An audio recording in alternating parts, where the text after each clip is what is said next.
This is Alexa Linton, and you're listening to the Whole Horse Podcast.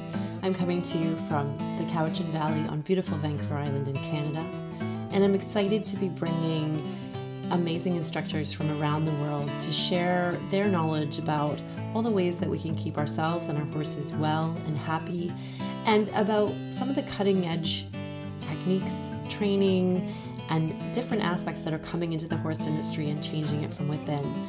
I'm so excited you're here, and I'm excited about the times that we live in and the shifts that are happening in the horse industry before our eyes. Let's get started.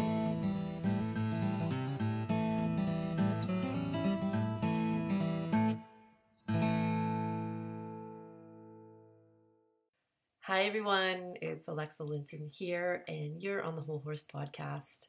Today on the podcast, I have a dear friend of mine of a long time.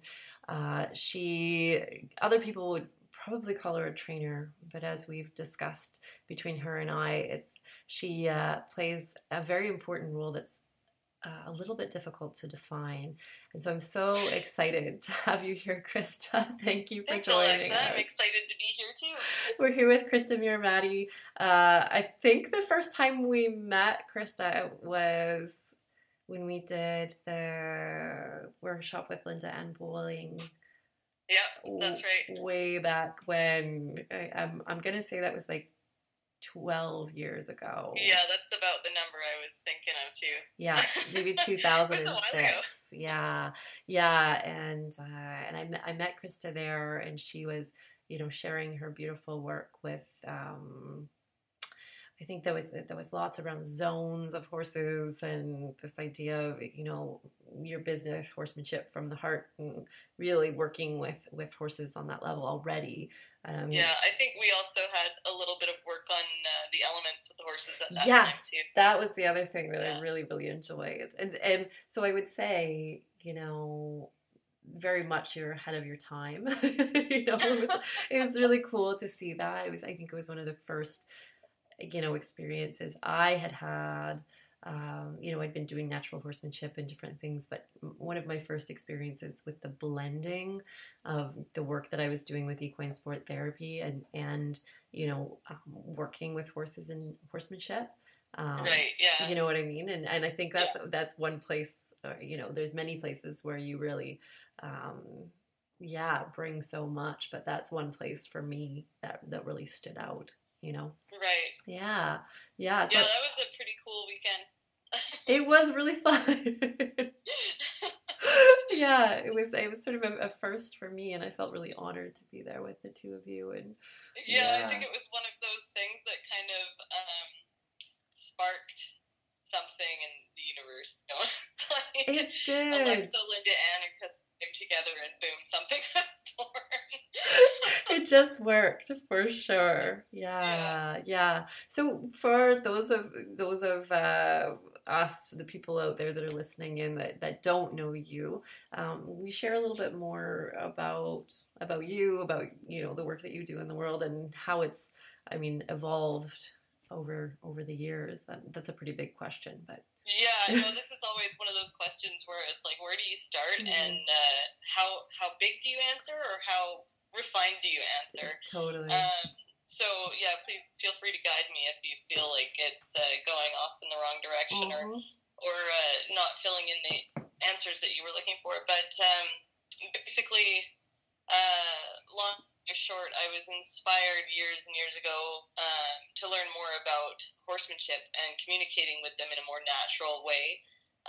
Being raised in an English show jumping sort of a world, it was much more about control and making than really understanding and blending with the horse, and was introduced to the idea of starting horses restraint-free, using a round pen or whatever space you had, by a guy when I was about 13 years old. And really just was like, this is possible. This is something that can happen. I thought this was like Disney movie only. Just didn't realize that you could get stuff done in that way for real. So I came home from that experience and just kind of really isolated myself from a lot of the influences that were around me at the time, because they were so forceful. The methods that we're using were so forceful, and I just didn't want that being something that was influencing me. So my two Arabian horses and me just kind of shut ourselves out from other influences for a while, and I explored what they had to teach me and learned with them. And slowly over time, other trainers kind of started popping out of the woodwork that were doing similar things with similar ideas. And it became like reality and something that was possible to explore horsemanship in a way that didn't include forcing, making, or, you know, pushing or pulling or controlling in that way. And as I like to say, instead of overpowering them, we were empowering them and using all their gifts and all those things that a lot of times I had been taught to stifle, and actually, you know, encouraging those things in the horse, but in a way that worked with us instead of against us. So over time, just realized that this was something that other people wanted too, and that I could share this and share what they'd taught me and what I had learned from other trainers, and really found a spot to be with this stuff and an offering to give.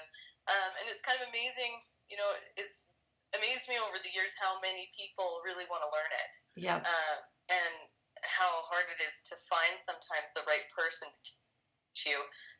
And so it's really been quite easy, just open my doors and people come flooding in wanting to know, well, how do you do this? How do you do that? And how can I get along better with my horse? And how can my horse understand me better? So, like you said, I'm not really sure how to define what I do, because I wouldn't call it training horses. Yeah. It's more of translating for them and translating for the people to help them communicate with one another better in a way that both horse and human are really going to get. We definitely put a lot of emphasis on the equine biomechanics and what is healthy for the horse, both emotionally and physically, as well as just building that relationship, being able to feel safe with one another, whether it be working on boundaries and sharing space together in a way, both the human and the horse, or really understanding what traumas have caused a horse to have the fears or anxieties that they have. Or if so there's the odd horse that doesn't have trauma or baggage, and how to help that horse understand, how people are different and how they need to behave on that person or the person safe, because it just isn't necessarily in their nature to be aware of the fragility that we people have, right? Yes. I always say that it's like we're basically, when we're working with horses, it's like, we've brought them into this human world, and it's basically our responsibility to steward them and how to Absolutely. Be within this human world in a way that keeps them safe and as comfortable as possible. So many things about the world that we've created for them goes against their nature as well. And just yesterday I was talking to somebody about even in a large space, even in 5 acres of space, a horse's nature is to cover a lot more ground than that. And that's how nature created them, to stay safe, to keep their joints supple, to keep their bodies functioning, and to keep their whole digestive system and everything working properly. They're supposed to cover a lot of ground. But on top of that, nature's also taught them to keep as much of their energy to themselves, right? To not waste energy. Totally. So you've got a horse that's stuck in a small pen, who's naturally supposed to move a lot more, who's also following an instinct to conserve their energy. So they're just not really set up. Move. Yeah. So we have to sometimes step in there and say, I know your nature says to conserve your energy, but we're actually going to go for a 5-mile ride today. And it's for your good, right? So there's lots of really interesting perspectives that a lot of times it's not in human nature to think about, and we have to kind of step outside of our own minds and see the world from how they were created to share it with us. Yeah, I love that. And that reflection of, when we really get into their hooves and go, okay, what is actually happening here? Like, I remember Stefanie one time saying, yeah, just imagine it's like, you're basically asking your horse to stand, which is already a hard thing. Then you're throwing a dead animal on their back, aka a saddle, tying it up under like one of their most vulnerable parts, putting pressure, over their lungs and their heart, and then like essentially, taking away their ability to flee. Well, and then as a predator climbing up onto that. And I was going to say, much less getting in the saddle, much less putting a bit in their mouth and restricting their head and the movement of their head and mouth. I mean, it's a huge ask, and we don't always put it into perspective. We're like, well, they're, horses have done this forever, and this is just, it's not always something that we take into consideration. What something we take for granted a lot, I think. Yes, absolutely. And I'm excited today to talk to you because you, of course, have Cisco and Smoke, and they're both Kiger Mustangs. They keep reminding me of the things we take for granted. Totally, and I was going to say they're a little bit closer to those wild roots, right? And so we see, I know Cisco for sure has highlighted some of those pieces in a big way for you, right? Oh, for sure, being like that fascinating combination of having some human related trauma early on, and also having that wild nature. It's So would you share a little bit about him and your journey with him has been huge, but any sort of big pieces that have I think the thing that I've learned the most from him is that balance thing, and his story is huge. There's a lot to it, so I'm not sure how much of it I should share or talk about, but long story short, he's experienced a lot of trauma at the hands of people for various reasons, and has every reason in the world not to trust humans in his life. And despite that fact, he has opened up and just created this possibility for that's kind of unlike any other I've had. It's just like his heart must be the size of Texas. He's just got this huge open ability to trust and love and be connected despite the abuse and the trauma he's experienced in the past. And for me, that's just one of those like huge things where I go, I don't even know how this horse can do this. Like, after experiencing what he's experienced in life, I don't know how much of that I should bother sharing, but just stuff that really, really would traumatize most horses and did traumatize him, and he's just overcoming it and finding ways to trust again and finding ways to put himself out there and grow and rebuild and strengthen himself because I've asked him to. It's just incredible. Oh, beautiful. And I've of course met Cisco and worked with Cisco a little bit, and you're right, he's quite the guy. And I know, you're a little like me in terms of Cisco being what we would refer to as our your heart horse. Oh yeah, for sure. And for some people out there, I haven't actually done a podcast on heart horses, which I think I probably should do, because I think that one might have a lot of tears in it. It might have some tears, because this concept of heart horse, Diva is my heart horse, and it's not always an easy relationship. There is. Bumps in the road. If you have a true heart horse, there's going to be bumps in the road, and you're going to be, in a manner of speaking, kind of really asked to show up as your full self, which is not. It's not a comfortable experience. No, it can certainly put you in a position to, as they would say, shit or get off the pot. You got it. Yeah. There's this real strong ask of, like, how are you going to, exist or, really be within this partnership, Yeah. So he's really kind of forced growth, and not in a negative way, right? He's said, listen, you're asking for a huge amount of shifting and a huge amount of trust and a huge amount of growth from me, and I'm willing to go there, but there's going to be an equal amount of shifting and growth for you to do if you want me to make it. And that's been just the coolest, most inspiring thing about the partnership with Cisco. It's just how many times he said, yeah, I can do that, but you got to do this. Mm-hmm. And me going, well, that's hard for me. I don't know if I want to do that. He's like, well, it's up to you. We can grow together or not. But he calls you out on it. I think every hard horse kind of does that. They call you out on it, and they're like, listen, you want this fullness from me, I need the fullness from you.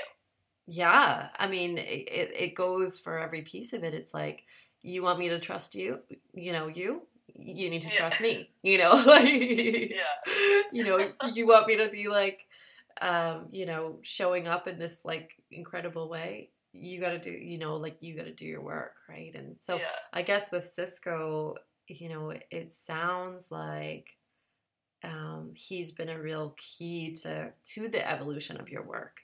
Oh yeah, for sure. It's changed like I don't know how many degrees, but 180 from where I started, for sure. And one of the things I joke about often is going from bitless to spade bits.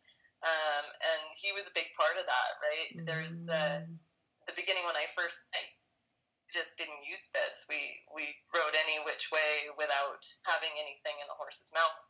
And I still believe that that's a powerful way to have a relationship with a horse, because it does rely on your trust and you're actually developing horsemanship skills as opposed to just being able to overpower. Mouth is such a sensitive place in a horse. Big time. And yeah, I mean, I used to sit at the main event with my booth and have my bitless sitting there, and people would ask me, yeah, but will it stop my horse if it bolts? And I'd be like, no. No, it will not. It's a strap of leather over their nose. If they bolt, it's to stop them. But the horsemanship I offer can help you with that. And it's all about timing and understanding when a release should happen and how to reward your horse for the efforts they're giving, and actually developing a relationship. And for me, riding the bitless was a way to both tell them that I trusted them and give them an opportunity to show. But it also was a way to test the horsemanship, because if you're bitless, you better be good at what you're doing. Totally. Especially if you plan on riding in livestock or over mountains or, getting out of the arena and doing something real. So for me, riding bitless was a huge way of keeping myself real and really staying honest with the horsemanship side of things. You can't fake it that way. No. Especially not with the wide, fat piece of leather I was riding with. It wasn't at all uncomfortable for them. Yeah, exactly. Honest, right? But meeting Cisco and realizing, who he was and what his ancestry is. And for those that don't know, Kiger Mustangs are directly descendant of Lusitanos, Iberians, and Andalusian horses. So they have really strong Spanish war horse lines. They were, I think it was 1970 before they managed to get them rounded up, and they used helicopters for that because you couldn't catch them on a saddle horse. They're just too much heart, too much fight in them. And so when I met him and realized that we were going to be partners, like, okay, well, I can't just ride you around like a quarter horse. We're going to have to figure out how to bring that Spanish out in you. So I started looking into hackamores and riding in that more Spanish or Californio tradition. That I met Steph, and I remember saying to her, I'm never going to ride in a spade bit, but I'd love to learn how to use my hackamore properly. And she went, okay, sure. But I can't really teach you about hackamore without showing you about the spade bit. And by the end of the day, I was like, maybe I'll try that one day. Yep. Because it just was like not what I was expecting at all. So he has put me in a position to, let go of some of those limiting beliefs that I had before, and open my mind to possibilities that I had already kind of blocked myself up from before even exploring them. But he put me in that boat where it was like, dude, take a closer look, because maybe you're making judgments here that you don't need to be making. Learning about the spade bit, learning about how for the horse is and how it developed to protect them, and all the incredible intricacies of the Californio Bridle Horse system. That's something I never, ever would have explored about him. Just never would have even thought about it. But that Spanish blood was like, we really need to do this. Yes. And yeah, it's changed the world. I do everything completely different in a similar way with all the same principles from before, but a very different perspective now than before. And let's, because there's going to be a lot of people out there that are interested or curious about the California bridle horse tradition and the spade bit. I also ride in this way that Christa's talking about, and have trained with Stefanie Travers and Bruce Sandifer as well. And I remember when I first saw the spade bit, I went, "Holy crap!"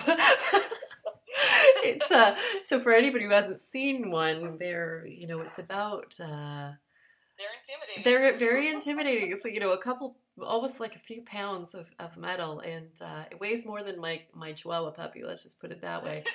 And it's and quite a high. What was the piece in the mouth? I'm blanking. Well, a lot of people call the cricket, port. the port, yeah, with the cricket at the end. And yeah, I know when I first saw it, I was like, oh, there's no way. And Diva loved it. She loved riding in the spade. And it really was able to help her to find her collection and her shape. So yeah, tell us a little bit about that journey for you, and what you're like. I find it, that trying to define the California bridle horse is a little like trying to share what osteopathy is. It's like I still get a little bit a little bit sticky in there. Yeah. So I mean, the things, I've answered this question a few times for people who go, "What the heck are you talking about? What are you talking about?" And the biggest difference for me that I can put my finger on really is that it's about signal as opposed to pressure and release. Yeah. So what I mean by that is, instead of pushing or pulling until you get a give from the horse, it is more about bringing their attention to what your body is doing as far as balance and position, and then having them find a way to work with that in the least resistance possible. It really isn't about controlling them. And like I said earlier, it's about empowerment as opposed to overpowering. So despite the fact that bit looks intimidating and huge, it really isn't. It's overwhelming to a horse that hasn't learned to accept it because of its size and weight. But once they have learned to carry it, it's actually less dangerous, less powerful, and less possible to cause harm in their mouth than most other bits that people ride in. Yeah. You can't cut their tongue in half with it, that's for sure, and you certainly could with a snaffle bit. And there's just so much more ability to hurt or harm a horse's mouth with a snaffle bit used incorrectly than there would be with the spade bit that's used correctly. But just like you can't throw a saddle on a horse that's never worn a saddle before and not expect them to have a bit of something to say about it, you can't just throw a spade bit in a horse's mouth either. That's for darn sure. And actually, I do think of the spade bit quite a bit like a saddle tree. It distributes your weight evenly over a greater surface area, as opposed to all the pressure being in one little area. Mm-hmm. But it also gives the horse the control to stop the bit from moving, which is just the coolest part of it. For me, that was the light bulb moment when Steph had me hold on to the bit and said, "Stop it from moving." and I could. Yeah. And then she had me hold on to any other kind of bits that stop it from moving, and I couldn't. Right. And I was like, oh, wow, okay. So this is another way of testing my horsemanship, just like riding bitless. It's really no different. If I don't ride properly, if I don't, if I don't really honor the horsemanship involved, they'll just learn to push on this too, because they can, right? Yeah. They can take a hold of it and lean into it and just not let it move. Which is like, it's just like the whole bitless thing for me. It's a way to really keep myself honest in the horsemanship. But on top of that, like you said, like Deepa just kind of enjoyed wearing it. What I've realized with Cisco is he's had these things over the years, specifically in our own arena at home in his own place, where there's certain spots he kind of gets startled or he spooks, or he is pretty sure there's goblins under the bush in that corner or whatever.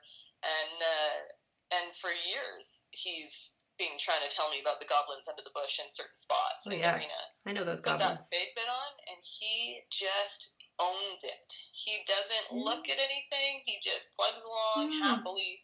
And it's not because he's afraid of what the bit might do. He's actually proud, and he realizes, I think there's a huge amount of pride involved with a horse that gets to carry one. You know, it's a badge of honor, as they say. And he's like, you know, no spade bit horse spooks at goblins. That's awesome. He just is happy and proud and carries it with the pride of his ancestors, you know? Yeah, no, and it's very true. And I mean, I hesitate to even speak much to the California tradition because, you know, I'm sure that I'll butcher it. But, you know, for those out there that are unfamiliar, this was born in California.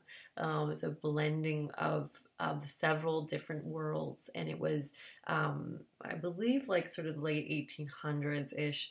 And these cowboys, these vaqueros, they adore their horses, were everything to them, and they would ride. I remember Bruce telling me about like a place on the beach, like in Santa Barbara area, and they would ride down, and you had to ride with the tide because the tide would come in and out, and there was a bit maker that lived down there, and so they would ride down, and then the bit maker would measure the horse's mouth specifically and make bits, like, you know, specifically for that horse.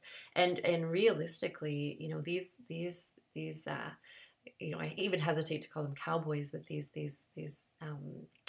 they everything, and you'll see this now even with the California Bridle Horse. It's like everything, they're kitted out. They've got these beautiful vests, and they look amazing. You know, everything has thought put in, right?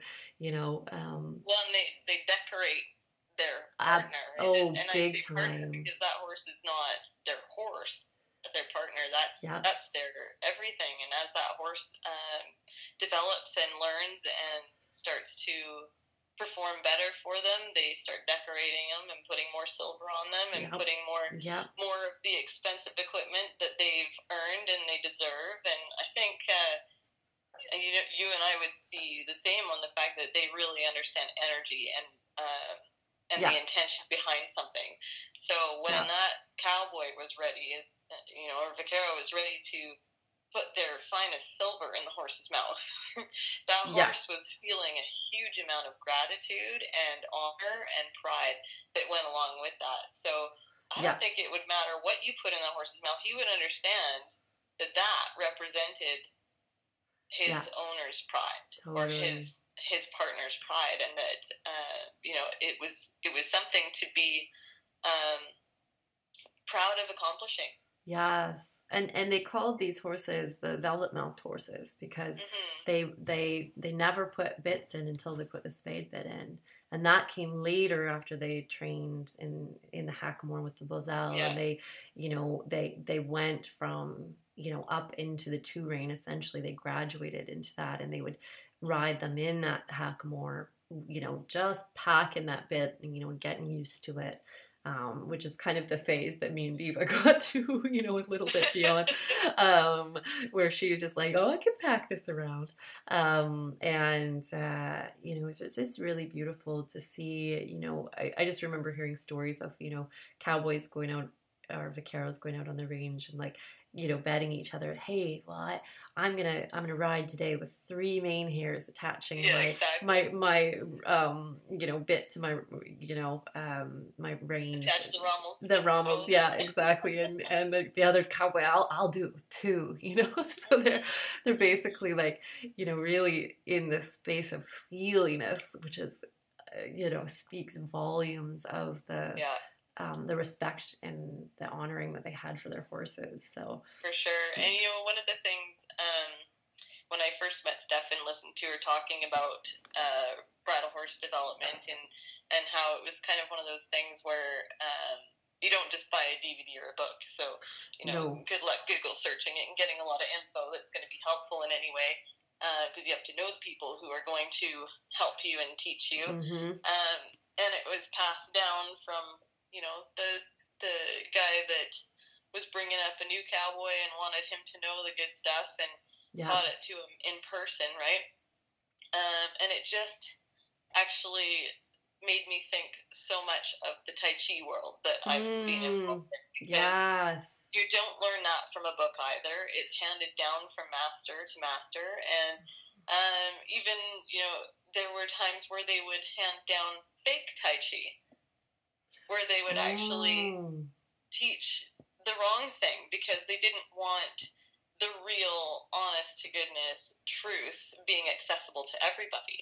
It was a weapon, right? That martial art was actually something that not everybody should have a right to. Listening to people talk about bridle horse and how you really need to want to learn it and find it and seek out the right people, and it's not just, you know, go order your bit and get started. It's like, dedicate your life to this. You know, change everything about who you are to and then maybe you'll get like a 10% piece of it by the time you die. Yeah, pretty much. Pretty much. Which is why you're like, I don't want to talk about it because I'm going to butcher it. Yeah. Because that's kind of the sentiment. It's like, you know, you're really going to have to delve deep if you want to learn this. And that was similar with studying the martial arts and learning, you know, there's so many people out there teaching what they call Tai Chi and not that many that genuinely understand energy and chi and listening and feel and all the things that actually cross over so beautifully to horsemanship and bridle horse development, because it is about feel and listening and finding openings and blending as opposed to making, controlling, or using biomechanical force to overpower somebody. Yes. Yes. Well, and we see that in the horse world where it's like, here, take this, you know, 10-step program and you'll be the most amazing horse person ever, you know? And it's like, I think that you might be missing something. I think that there's this thing and it's called feel. Yeah. Maybe a few other things missing as well. But yeah, I mean, a partnership, it's like a marriage or a relationship, you know, like everyone is so unique, and to be like, well, we're going to watch this like video series and, you know, get our marriage back on track. It's like, well, all you gotta do is follow these 5 steps. Right? Yeah, and I'm sure you can relate. You know, I really want to get into this like chat around the Qigong and Tai Chi because, you know, like you said, there's a tradition, there's a reverence, there's a humility even that accompanies. Okay, I'm gonna like really commit myself to this work and be present to it, and like and as you say, let it transform my life. Yeah. Right? Yeah, for sure. You know, in everybody's life, everyone comes across these pivotal moments where everything changed for them. And maybe it was a tiny thing, and things changed in a small way, or maybe it was a bigger thing and things changed in a big way. But the whole getting Cisco thing, that changed my life in a big way. more of a powerful way than some other things, but definitely starting up with my Tai Chi was another one of those moments where it was like, nothing's ever going to be the same. Yeah. And actually in a good way, but yeah, nothing will ever be the same. I'm definitely going to have to start being accountable for my own happiness or unhappiness, and I'm going to have to start being accountable for, whether things work out or not work out, because far more responsible for these things than I used to give myself credit for. Mm-hmm. But yeah, it's one of those things, when you start actually studying and practicing Tai Chi in an honest to goodness real way, and not just doing some exercises in the park, but actually really getting to the meat of Tai Chi. It's about yielding and about understanding that conflict and confrontation is what you allow it to become.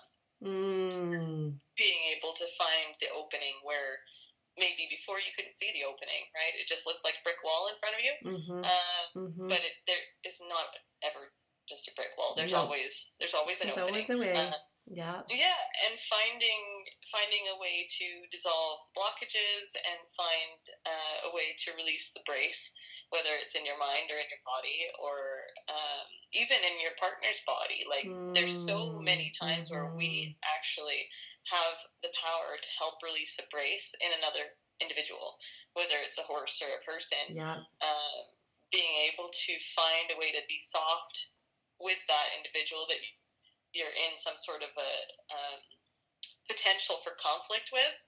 If you can find a way to be soft with them, you can actually do a huge amount to release the brace in them. And that's been what it's about, is finding a way to feel, where is that brace coming from? Is it mine? Is it theirs? Is there a way I can help to dissolve this brace and find the way forward through here? Wow. Like hearing you speak that, I'm thinking horsemanship, I'm thinking marriages, I'm thinking, colleagues, I'm thinking, like there's just so many applications. It's all connected. Even like as a body worker, I think, oh yeah, like, and that sense of there's always a way. I mean, in osteopathy, like we find the passage, right? And it's like, here's this rigid structure. Where's the way through, right? Yeah. And how does it want to release, not without force, without make.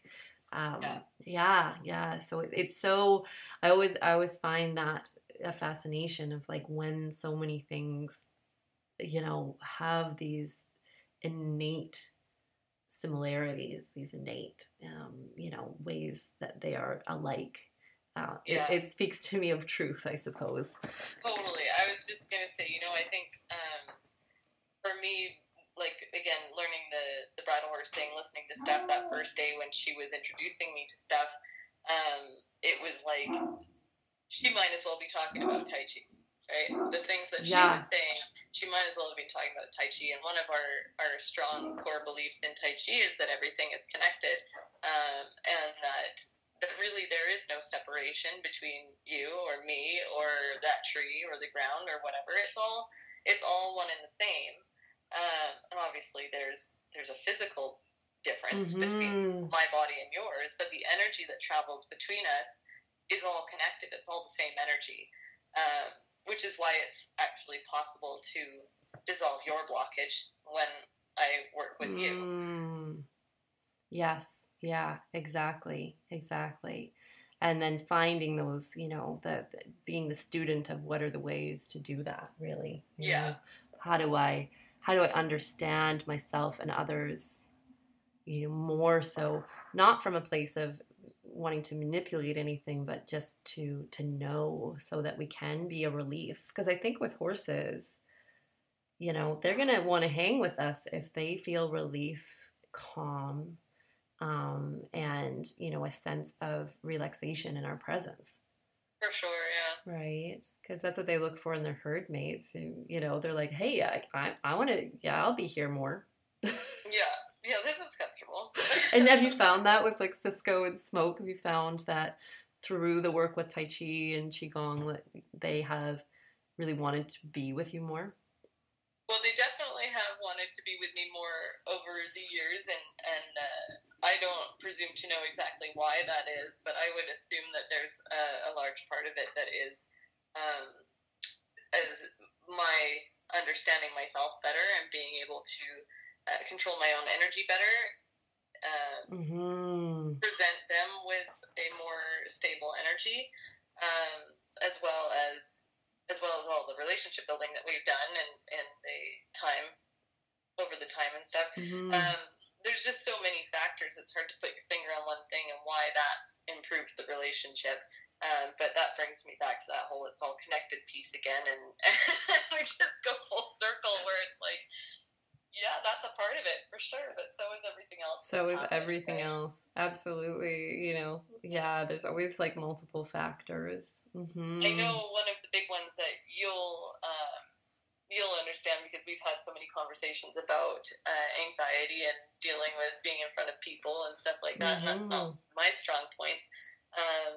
I'm not a big fan of being in front of people or doing demonstrations or having, you know, large around me. I'm more of a quiet introvert, stay my own kind of person. And Cisco and I relate on that. He's also doesn't really enjoy being in large groups. He's not a big fan of traveling or being surrounded by people he doesn't know or horses he doesn't know. He's incredibly family oriented. His group is his group. He does not want others coming or going.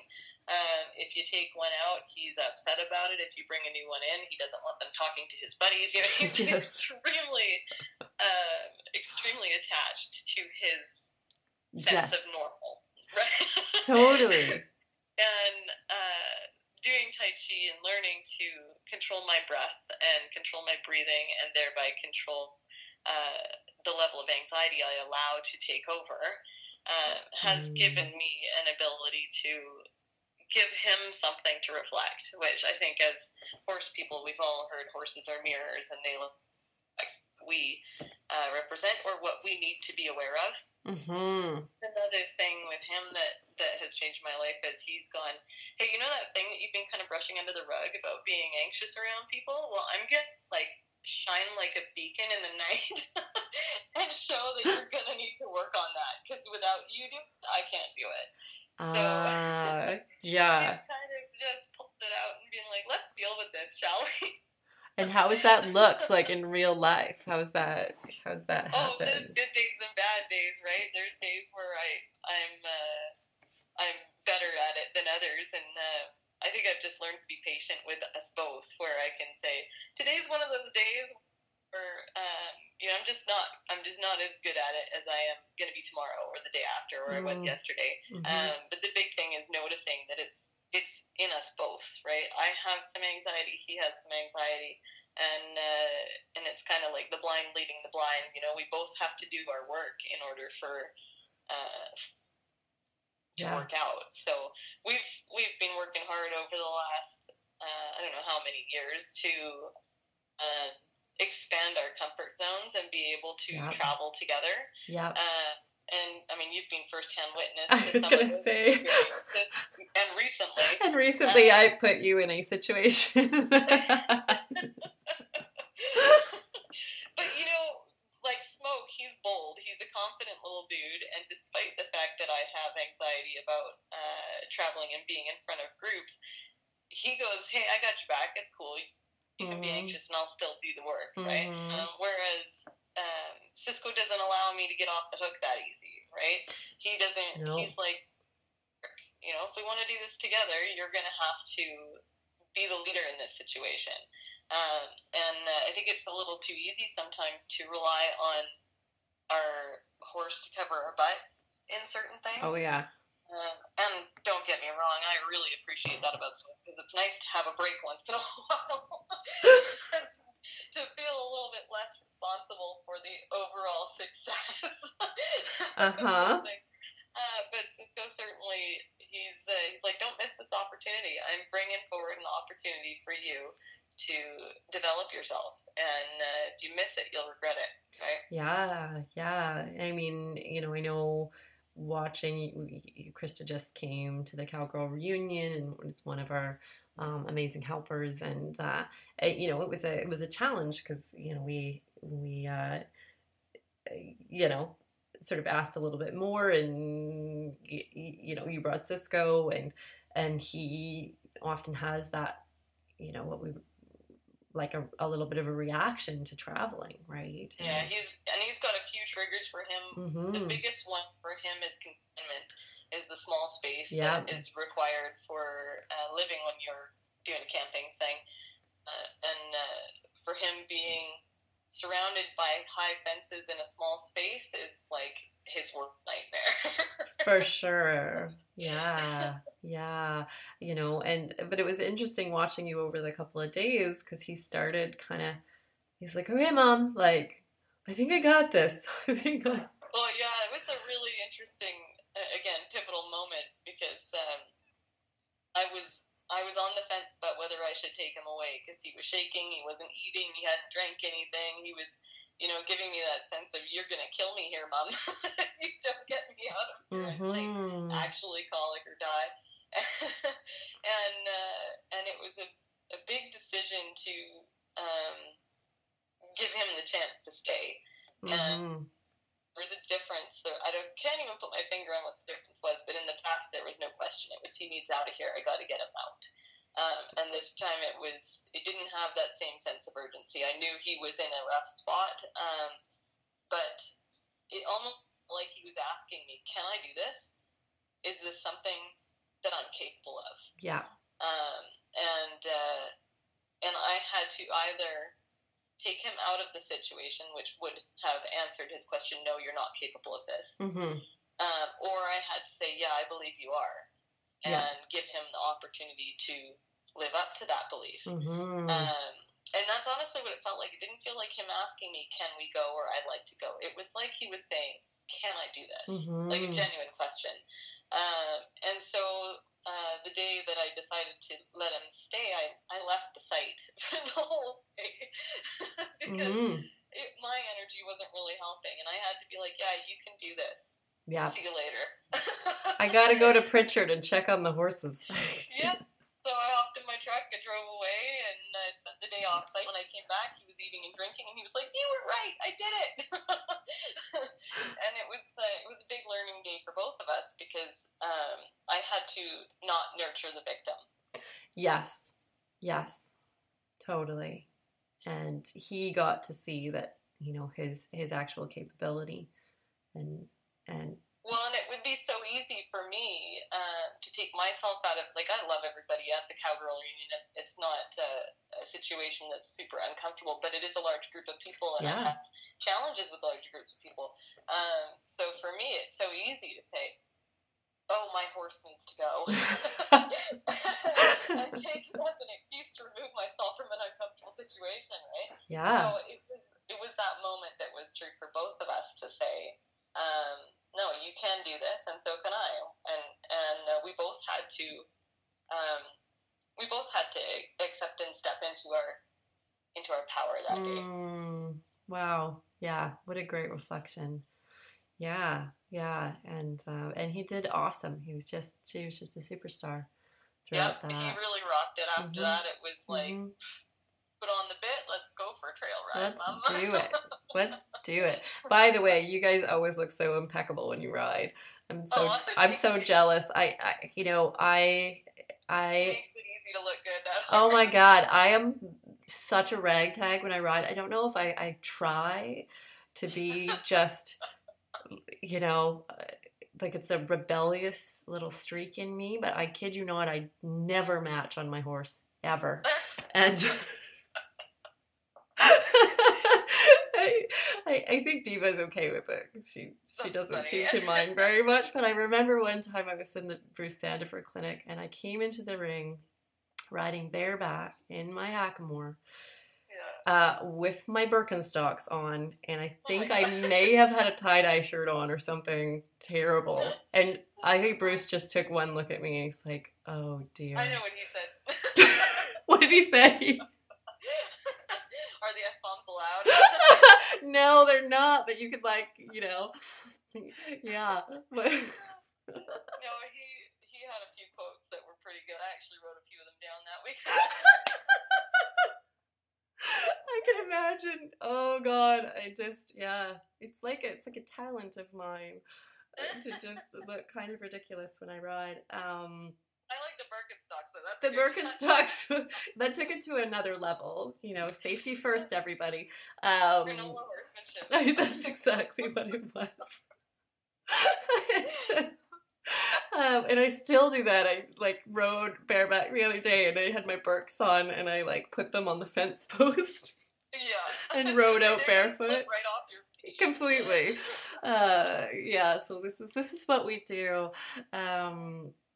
So I just wanted to, give you a compliment on how great you two always look. And yes, it doesn't take much for Cisco to look amazing. No, he makes it pretty easy. And yeah, it's one of those situations where it's like, I would be doing him a huge disservice not to look my best, because look what he shows up like. Completely. Yeah. The pressure on, you can't go out looking half dressed with a horse like that. It's so true. Yeah. Wait till I have to ride Smoke in public. Oh dear. You're gonna have to up the ante. Yeah.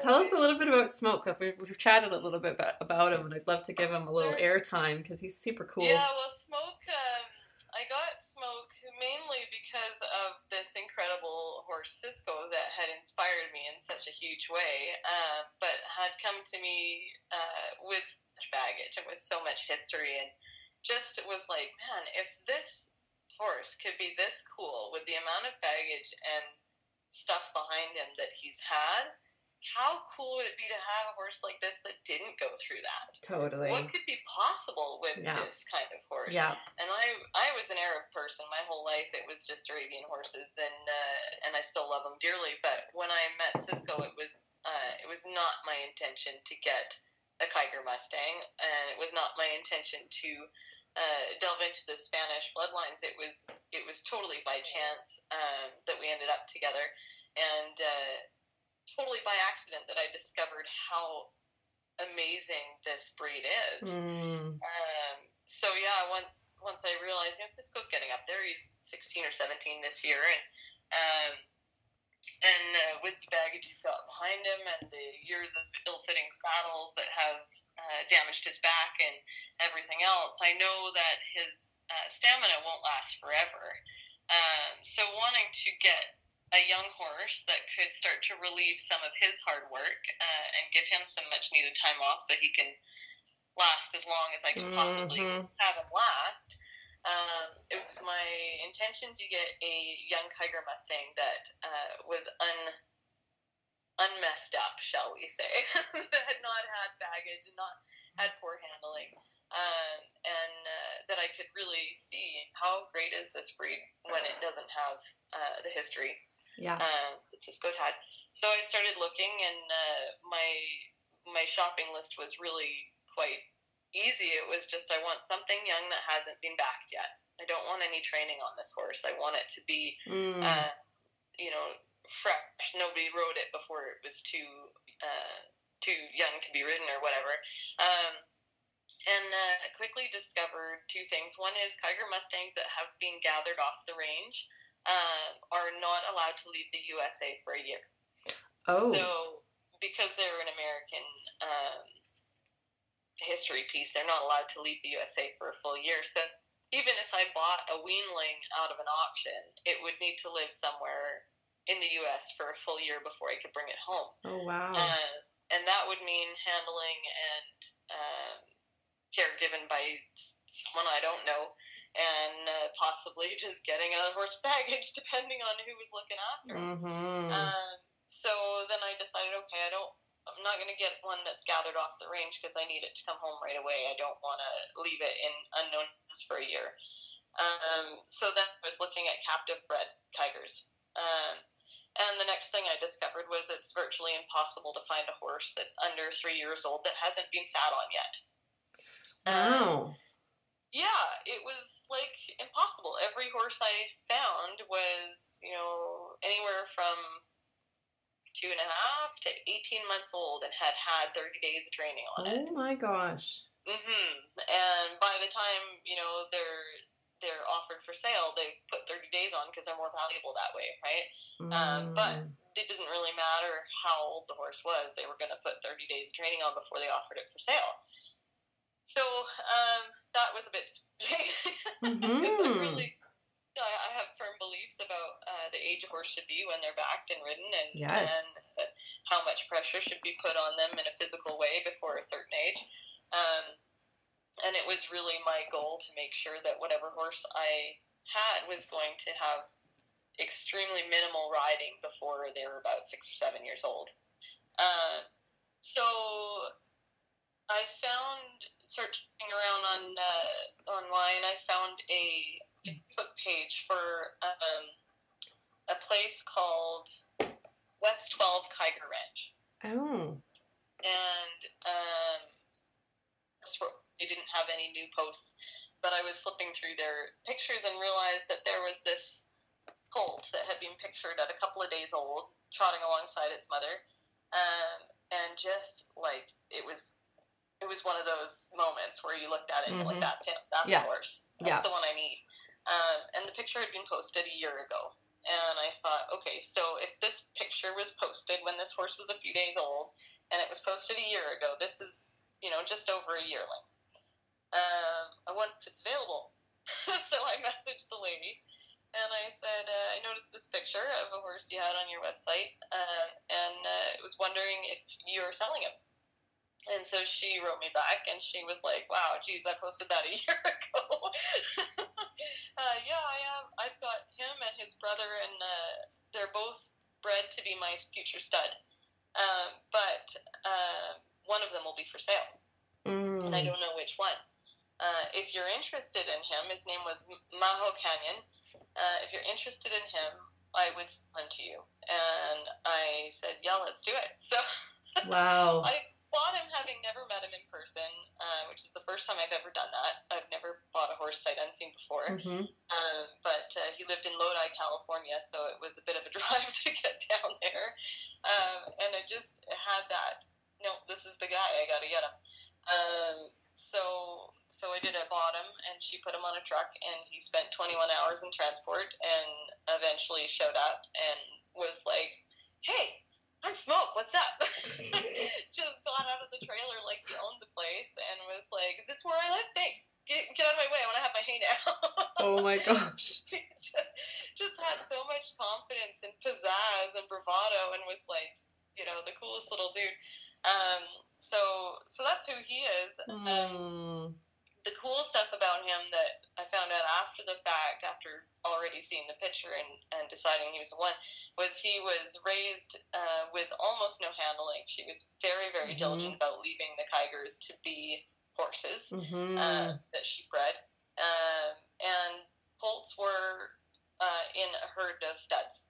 So he grew up in a herd of other studs, playing with stallions, running with stallions, thoroughbreds, and just obviously that's where he got his bravado. His sense of confidence was playing with the other stallions. But I couldn't have asked for a better upbringing for him. Just being able to play with other horses and really use his horsepower and develop his sort of presence and ownership of life, right? And he really has that. It's incredible. And I mean, when we look at the difference, Cisco and Smoke, and, we see this in our horses, right? The impact of trauma can be pretty, it can be life-altering. Well, it is life-altering. Totally significant. Right? Totally significant. And, so I think, I can't wait to hear more about Smoke, as, hopefully we can do this again sometime. We're kind of reaching the end of our time here today. Oh, totally. Krista was a little nervous coming on here, but, I said, oh, it's easy. It's easy. Just get to chat with me about horses.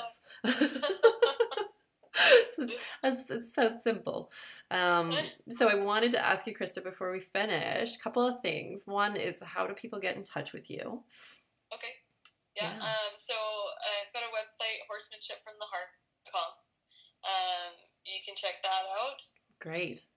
So horsemanshipfromtheheart.com. And do you have any resources that you are loving right at the moment? As far as horses go, if people are interested in Tai Chi and learning more about that, the Tai Chi studio or school that I'm a part of is Two Dragons Tai Chi Academy, which you can find at twodragons.ca.